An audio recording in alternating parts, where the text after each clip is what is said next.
नमस्कार, मैं हूं सारिका पंकज। आज रविवार है और आज दिन है कालजयी कहानियों का। आपने सुनना शुरू किया है साहित्य तक। साहित्य तक पर हर रविवार को कालजयी कहानियों को लेकर आती हूं मैं।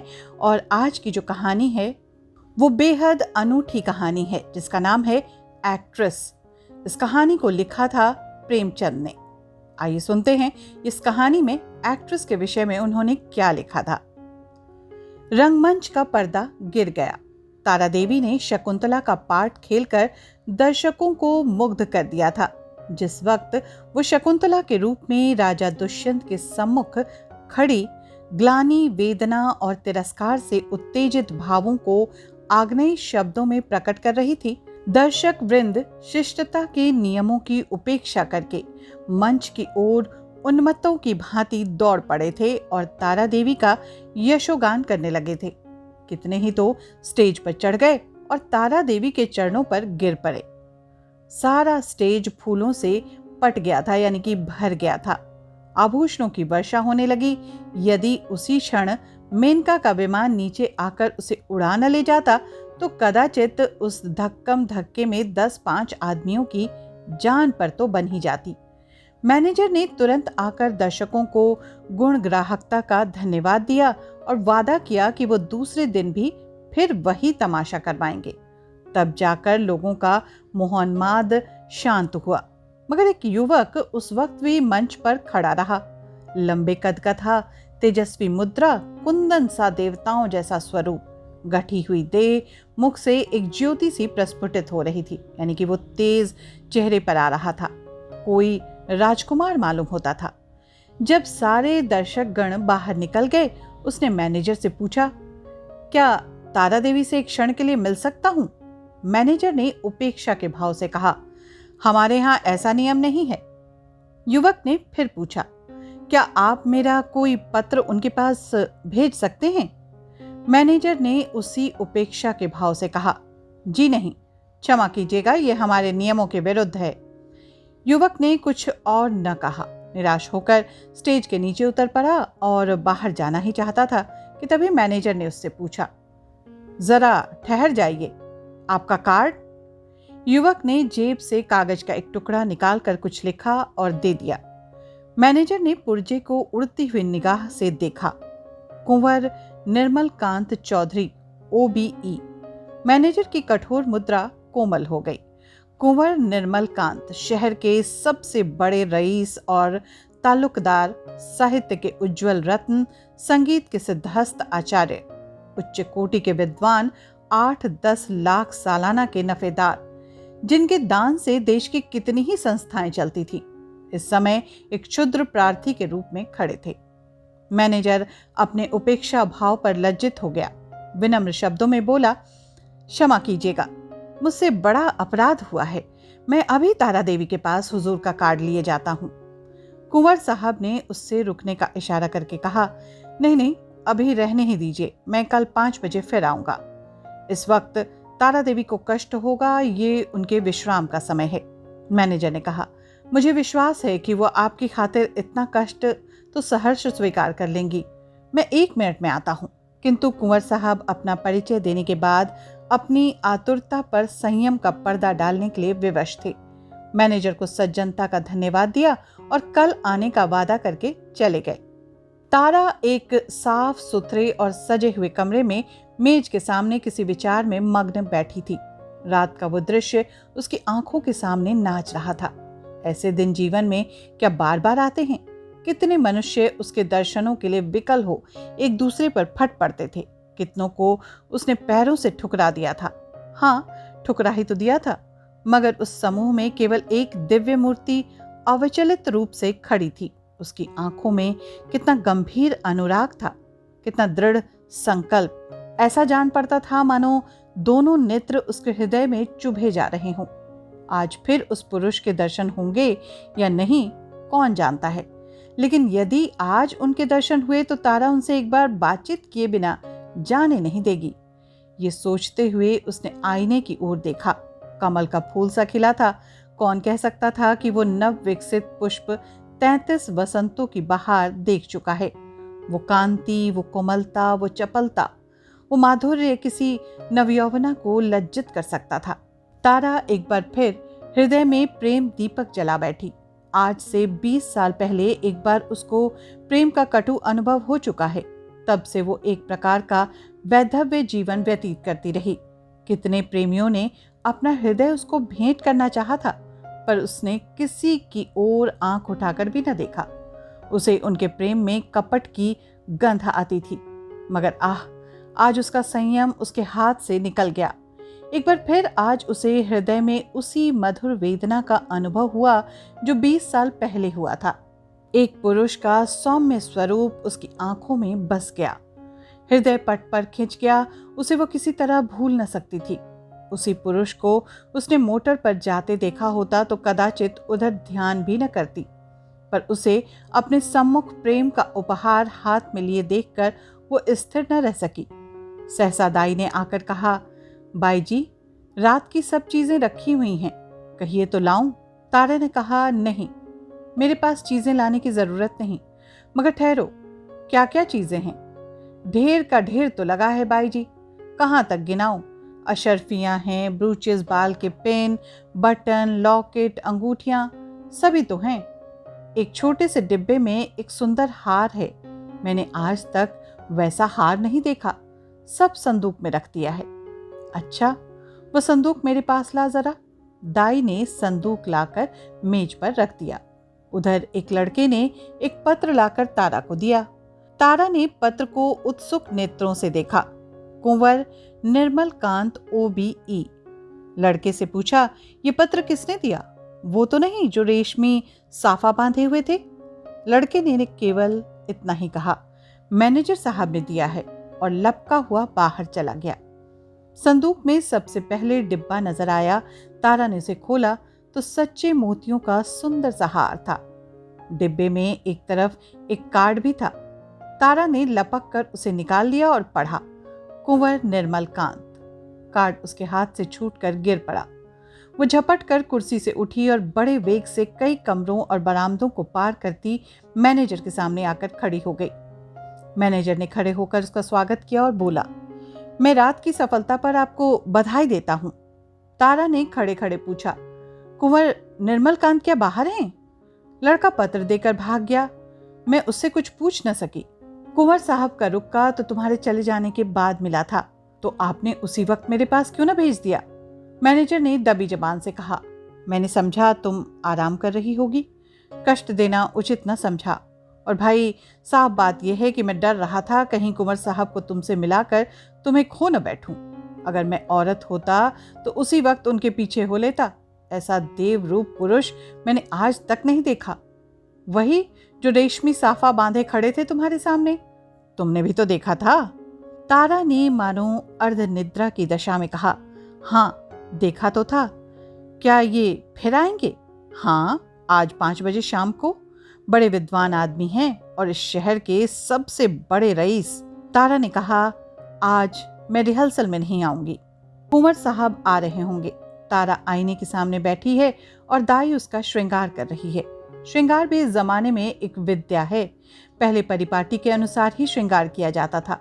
कवियों, चित्रकारों और रसिकों ने श्रृंगार की मर्यादा सी बांध दी थी। आंखों के लिए काजल लाजमी था, हाथों के लिए मेहंदी, पांव के लिए महावर, एक एक अंग एक एक आभूषण के लिए निर्दिष्ट था। आज वो परिपाटी रही नहीं। आज प्रत्येक रमणी अपनी सुरुचि, सुबुद्धि और तुलनात्मक भाव से श्रृंगार करती है। उसका सौंदर्य किस उपाय से आकर्षकता की सीमा पर पहुंच सकता है, यही उसका आदर्श होता है। तारा इस कला में निपुण थी। वो 15 साल से इस कंपनी में थी और ये समस्त जीवन उसने पुरुषों के हृदय से खेलने में ही तो व्यतीत किया था। किस चितवन से, किस मुस्कान से, किस अंगड़ाई से, किस तरह के केशों के बिखेर देने से दिलों का कत्लेआम हो जाता है, इस कला में कौन उससे बढ़कर हो सकता था। आज उसने चुन चुन कर आजमाए हुए तीर तरकश से फिर निकाले, और जब अपने अस्त्रों से सजकर वो दीवान खाने में आई तो जान पड़ा मानो संसार का सारा माधुर्य उसकी बलाएं ले रहा है। वो मेज के पास खड़ी होकर कुंवर साहब का कार्ड देख रही थी। उसके कान मोटर की आवाज की ओर लगे हुए थे।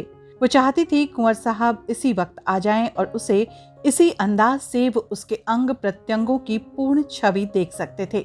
उसने अपने श्रृंगार कला से काल पर विजय पा ली थी। कौन कह सकता था कि ये चंचल नवयौवन उस अवस्था को पहुंच चुकी है जब हृदय को शांति की इच्छा होती है। वो किसी आश्रम के लिए आतुर हो उठता है और उसका अभिमान नम्रता के आगे सिर झुका देता है। तारा देवी को तो बहुत इंतजार न करना पड़ा। कुंवर साहब शायद मिलने के लिए उससे भी अधिक उत्सुक थे। 10 ही मिनट के बाद उनकी मोटर की आवाज आई। तारा संभल गई। एक क्षण में कुंवर साहब ने कमरे में प्रवेश किया। तारा शिष्टाचार के लिए हाथ मिलाना भी भूल गई। प्रौढ़ावस्था में भी प्रेमी की उद्विग्नता और असावधानी कुछ कम नहीं होती। वो किसी सलज्जता युवती की भांति सिर झुकाए खड़ी रही। कुंवर साहब की निगाह आते ही उसकी गर्दन पर पड़ी। वो मोतियों का हार जो उन्होंने रात को भेंट किया था चमक रहा था। कुंवर साहब को इतना आनंद और कभी न हुआ। उन्हें एक क्षण के लिए ऐसा जान पड़ा मानो उसके जीवन की सारी अभिलाषा पूरी हो गई हो। बोले, मैंने आपको आज इतने सवेरे कष्ट दिया, क्षमा कीजिएगा। ये तो आपके आराम का समय होगा ना। तारा ने सिर से खिसकती हुई साड़ी को संभाल कर कहा, इससे ज्यादा आराम और क्या हो सकता है कि आपके दर्शन हुए। मैं इस उपहार के लिए और क्या आपको मनो धन्यवाद देती हूँ। अब तो कभी कभी मुलाकात होती रहेगी ना। निर्मल कांत ने मुस्कुराकर कहा, कभी कभी नहीं, रोज। आप चाहे मुझसे रोज मिलना पसंद न करें, पर एक बार इस ड्योढ़ी पर सिर को झुकाकर ही जाऊंगा। तारा ने भी मुस्कुराकर उत्तर दिया, उसी वक्त तक जब तक कि मनोरंजन की कोई नई वस्तु नजर ना आ जाए। क्यों? मेरे लिए ये मनोरंजन का विषय नहीं है, जिंदगी और मौत का सवाल है। हाँ, तुम इसे विनोद समझ सकती हो, मगर कोई परवाह नहीं। तुम्हारे मनोरंजन के लिए मेरे प्राण भी निकल जाएं तो मैं अपना जीवन सफल समझूंगा। दोनों तरफ से इस प्रीति को निभाने के वादे हुए। फिर दोनों ने नाश्ता किया और कल भोज का न्योता देकर कुंवर साहब विदा हो गए। 1 महीना गुजर गया। कुंवर साहब दिन में कई कई बार आते। उन्हें एक क्षण का वियोग भी असह्य था। कभी दोनों बजरे पर दरिया की सैर करते, कभी हरी हरी घास पर पार्कों में बैठे हुए बातें करते। कभी गाना बजाना होता, नित्य नए प्रोग्राम बनते थे। सारे शहर में मशहूर था कि ताराबाई ने कुंवर साहब को फांस लिया है और दोनों हाथों से संपत्ति लूट रही है। पर तारा के लिए कुंवर साहब का प्रेम ही एक ऐसी संपत्ति थी जिसके सामने दुनिया भर की दौलत हे थी। उन्हें अपने सामने देखकर उसे किसी वस्तु की इच्छा ही नहीं होती थी। मगर 1 महीने तक इस प्रेम के बाजार में घूमने पर भी तारा को वस्तु न मिली जिसके लिए उसकी आत्मा लोलुप हो रही थी। वो कुंवर साहब से प्रेम की, अपार और अतुल प्रेम की, सच्चे और निष्कपट प्रेम की बातें रोज सुनती थी, पर उसमें विवाह का शब्द न आने पाता था। मानो प्यासे को बाजार में पानी छोड़कर और सब कुछ मिलता हो। ऐसे प्यासे को पानी के सिवा और किस चीज से तृप्ति हो सकती है? प्यास बुझाने के बाद संभव है और चीजों की तरफ उसकी रुचि हो, पर प्यासे के लिए तो पानी सबसे मूल्यवान पदार्थ है। वो जानती थी कि कुंवर साहब उसके इशारे पर प्राण तक दे देंगे, लेकिन विवाह की बात क्यों उनकी जबान से नहीं मिलती? क्या इस विषय का कोई पत्र लिखकर अपना आशय कह देना संभव था? फिर क्या उसको केवल विनोद की वस्तु बनाकर रखना चाहते हैं? कुंवर के एक इशारे पर वो आग में कूद सकती थी, पर यह अपमान उसके लिए असह्य था। किसी शौकीन रईस के साथ वो इससे कुछ दिन पहले शायद 1-2 महीने रह जाती और उसे नोच खसोट कर अपनी राह लेती, किंतु प्रेम का बदला प्रेम है। कुंवर साहब के साथ वो ये निर्लज्ज जीवन न व्यतीत कर सकती थी। उधर कुंवर साहब के भाई बंद भी गाफिल न थे। वो किसी भांति उन्हें ताराबाई के पंजे से छुड़ाना चाहते थे। कहीं कुंवर साहब का विवाह ठीक कर देना ही एक ऐसा उपाय था जिससे सफल होने की आशा थी, और यही उन लोगों ने किया भी। उन्हें यह भय तो न था कि कुंवर साहब इस एक्ट्रेस से विवाह करेंगे। हाँ, ये भय अवश्य था कि कहीं रियासत का कोई हिस्सा उसके नाम कर दें या उसके आने वाले बच्चों को रियासत का मालिक बना दें। कुंवर साहब पर चारों ओर से दबाव पड़ने लगे। यहाँ तक कि यूरोपियन अधिकारियों ने भी उन्हें विवाह कर लेने की सलाह दे डाली। उस दिन संध्या समय कुंवर साहब ने ताराबाई के पास जाकर कहा, तारा देखो, तुमसे एक बात कहता हूं, इनकार मत करना। तारा का हृदय उछलने लगा। बोली, कहिए क्या बात है? ऐसी कौन वस्तु है जिसे आपकी भेंट करके मैं अपने को धन्य समझूं? बात मुंह से निकलने की देर थी। तारा ने स्वीकार कर लिया और हर्षोन्माद की दशा में रोती हुई कुंवर साहब के पैरों पर गिर पड़ी। एक क्षण के बाद तारा ने कहा, मैं तो निराश हो चली थी। आपने बड़ी लंबी परीक्षा ली। कुंवर साहब ने जबान दांतों तले दबाई, मानो कोई अनुचित बात सुन ली हो। ये बात नहीं है तारा। अगर मुझे विश्वास होता कि तुम मेरी याचना स्वीकार कर लोगी तो कदाचित पहले ही दिन मैंने भिक्षा के लिए हाथ फैलाया होता, पर मैं अपने को तुम्हारे योग्य नहीं पाता था। तुम सद्गुणों की खान हो और मैं जो कुछ भी हूं वो तुम जानती ही हो। मैंने निश्चय कर लिया था कि उम्र भर तुम्हारी उपासना करता रहूंगा। शायद कभी प्रसन्न होकर तुम मुझे बिना मांगे ही वरदान दे दो। बस यही मेरी अभिलाषा थी। मुझ में अगर कोई गुण है तो यही कि मैं तुमसे प्रेम करता हूं। जब तुम साहित्य या संगीत या धर्म पर अपने विचार प्रकट करने लगती हो ना, तो मैं दंग रह जाता हूं और अपनी क्षुद्रता पर लज्जित हो जाता हूं। तुम मेरे लिए सांसारिक नहीं, स्वर्गीय हो। मुझे आश्चर्य यही है कि इस समय मैं मारे खुशी के पागल क्यों नहीं हो जाता। कुंवर साहब देर तक अपने दिल की बातें कहते रहे। उनकी वाणी कभी इतनी प्रगल्भ न हुई थी। तारा सिर झुकाए सुनती थी, पर आनंद की जगह उसके मुख पर एक प्रकार का क्षोभ, लज्जा से मिला हुआ भाव अंकित हो रहा था। ये पुरुष इतना सरल हृदय, इतना निष्कपट है, इतना विनीत, इतना उदार। सहसा कुंवर साहब ने पूछा, तो मेरे भाग्य किस किस दिन उदय होंगे तारा? दया करके बहुत दिनों के लिए न टालना। तारा ने कुंवर साहब की सरलता से परास्त होकर चिंतित स्वर में कहा, कानून का क्या कीजिएगा? कुंवर साहब ने तत्परता से उत्तर दिया, इस विषय में तुम निश्चिंत रहो तारा। मैंने वकीलों से पूछ लिया है। एक कानून ऐसा है जिसके अनुसार हम और तुम एक प्रेम सूत्र में बंध सकते हैं। उसे सिविल मैरिज कहते हैं। बस आज ही के दिन वो शुभ मुहूर्त आएगा। क्यों? तारा सिर झुकाए रही, बोल न सकी।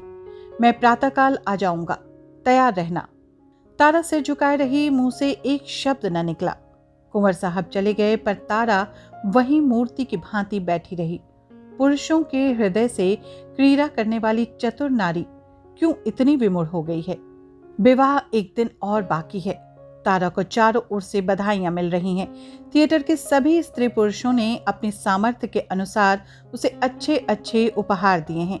कुंवर साहब ने भी आभूषणों से सजा हुआ एक श्रृंगारदान भेंट किया है।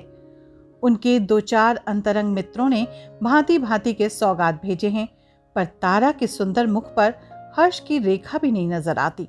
वो शुद्ध और उदास है। उसके मन में 4 दिनों से निरंतर यही प्रश्न उठ रहा है, क्या कुंवर के साथ विश्वासघात करें? जिस प्रेम के देवता ने उसके लिए अपने कुल मर्यादा को तिलांजलि दे दी, अपने बंधुजनों से नाता तोड़ा, जिसका हृदय हिमकर्ण के समान निष्कलंक है, पर्वत के समान विशाल, उसी से कपट करे? नहीं, वो इतनी नीचता तो नहीं कर सकती। अपने जीवन में उसने कितने ही युवकों से प्रेम का अभिनय किया था, कितने ही प्रेम के मतवालों को वो सब्ज बाग दिखा चुकी है, पर कभी उसके मन में ऐसी दुविधा नहीं हुई थी। कभी उसके हृदय ने उसका तिरस्कार न किया था। क्या इसका कारण इसके सिवा कुछ और था कि ऐसा अनुराग उसे और कहीं नहीं मिला था? क्या वो कुंवर साहब का जीवन सुखी बना सकती है? हाँ, अवश्य। इस विषय में उसे लेश मात्र भी संदेह नहीं था। भक्ति के लिए ऐसी कौन सी वस्तु है जो असाध्य हो? पर क्या वो प्रकृति को धोखा दे सकती है? ढलते हुए सूर्य में मध्याह्न सा प्रकाश हो सकता है क्या? असंभव। वो स्फूर्ति, वो चपलता, वो विनोद, वो सरल छवि, वो तल्लीनता, वो त्याग, वो आत्मविश्वास वो कहां से लाएगी, जिसके सम्मिश्रण को यौवन कहते हैं? नहीं, वो कितना ही चाहे पर कुंवर साहब के जीवन को सुखी नहीं बना सकती। बूढ़ा बैल कभी जवान बछड़ों के साथ नहीं चल सकता। उसने ये नौबत ही क्यों आने दी? उसने क्यों कृत्रिम साधनों से, बनावटी सिंगार से कुंवर को धोखे में डाला? अब इतना सब कुछ हो जाने पर वो किस मुंह से कहेगी कि मैं रंगी हुई गुड़िया हूं। जवानी मुझसे कब की विदा ले चुकी है, अब केवल उसका पद चिन्ह रह गया है। रात के 12 बज गए थे। तारा मेज के सामने इन्हीं चिंताओं में मग्न बैठी हुई थी। मेज पर उपहारों के ढेर लगे हुए थे, पर वो किसी चीज की ओर आंख उठाकर भी न देखती थी। अभी 4 दिन पहले ही वो इन्हीं चीजों पर प्राण दे रही थी। उसे हमेशा ऐसी चीजों की तलाश रहती थी जो काल के चिन्हों को मिटा सकें, पर अब उन्हीं चीजों से उसे घृणा हो रही है। प्रेम सत्य है, और सत्य और मिथ्या दोनों एक साथ नहीं रह सकते। तारा ने सोचा, क्यों न यहां से कहीं भाग जाए, किसी ऐसी जगह चली जाए जहां कोई उसे जानता भी न हो। कुछ दिनों के बाद जब कुंवर का विवाह हो जाएगा तो वो फिर आकर उनसे मिले और ये सारा वृत्तांत उनसे कह सुनाए। इस समय कुंवर पर वज्रपात सा होगा। हाय, न जाने उनकी क्या दशा होगी, पर उसके लिए इसके सिवा और कोई मार्ग बचा ही नहीं है। अब उनके दिन रो रो कर कटेंगे, लेकिन उसे कितना ही दुख क्यों न हो, वो अपने प्रियतम के साथ छल तो नहीं कर सकती। उसके लिए इस स्वर्गीय प्रेम की स्मृति, इसकी वेदना ही बहुत है। इससे अधिक उसका अधिकार नहीं। दाई ने आकर कहा, बाई जी चलिए कुछ थोड़ा सा भोजन कर लीजिए, अब तो 12 बज गए। तारा ने कहा, नहीं, जरा भी भूख नहीं, तुम जाकर खा लो। दाई ने कहा, देखिए मुझे भूल न जाइएगा, मैं भी आपके साथ चलूंगी। तारा, अच्छे अच्छे कपड़े बनवा रखे हैं ना? दाई, अरे बाई जी, मुझे अच्छे कपड़े लेकर क्या करना है, आप अपना कोई उतारा ही दे दीजिएगा। दाई चली गई। तारा ने घड़ी की ओर देखा, सचमुच 12 बज गए थे। केवल 6 घंटे और बाकी हैं। प्रातःकाल कुंवर साहब उसे विवाह मंदिर में ले जाने के लिए आ जाएंगे। हाय भगवान, जिस पदार्थ से तुमने इतने दिनों तक उसे वंचित रखा, वो आज क्यों सामने लाए? ये भी तुम्हारी ही क्रीड़ा है।